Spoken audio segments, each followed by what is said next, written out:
Last September, we launched Green Up Providence, which was a really unprecedented campaign to protect our environment and save taxpayer dollars by setting the very ambitious goal of doubling Providence's recycling rate.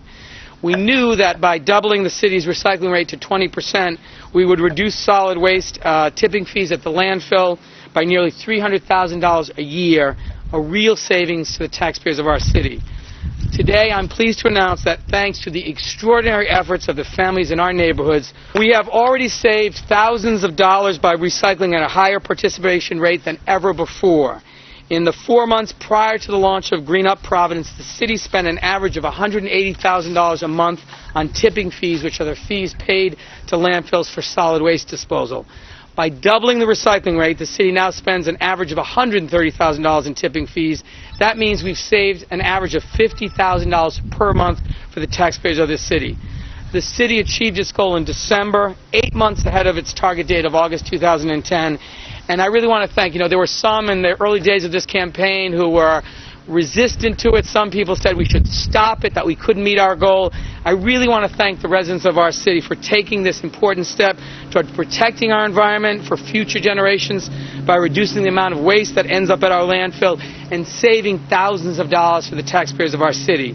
Importantly, we're seeing a real commitment to recycling in every single neighborhood in the city.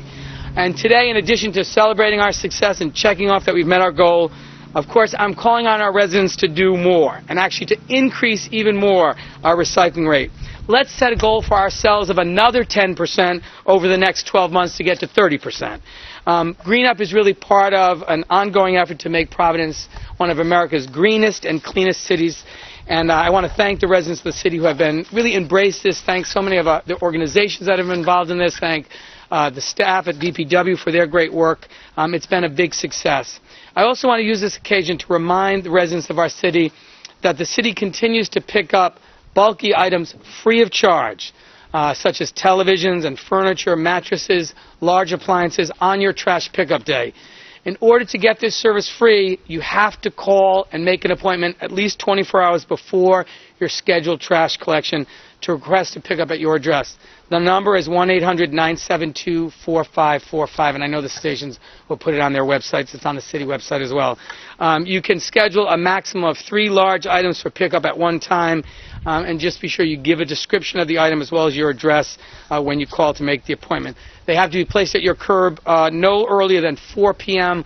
on the evening prior to the scheduled pickup the next day. Recycling is just one part of a really important and very comprehensive strategy to make Providence a leader in green initiatives. And we're doing work not only to create green jobs, and we just launched a green job training program, to invest in infrastructure, to invest in other sustainability work, and all of this requires a great partnership from the residents of our city. So thank you to everyone who's been part of this. Congratulations on the great success. Thank you, Mayor Cicilline, and thank you all for coming out today. Rhode Island Resource Recovery Corporation would like to commend the residents of the City of Providence for their outstanding efforts in increasing recycling and decreasing their solid waste. By way of comparison, in March of 2009, Providence sent 249 tons of blue bin material, those are your bottles and your cans and your plastics, and 329 tons of green bin materials, or your paper and your cardboard, to our materials recycling facility in Johnston. This past March, last month, we received 442 tons of blue bin material and 581 tons of green bin material. That nearly doubled the amount of recyclables sent to our facility as compared to March 2009.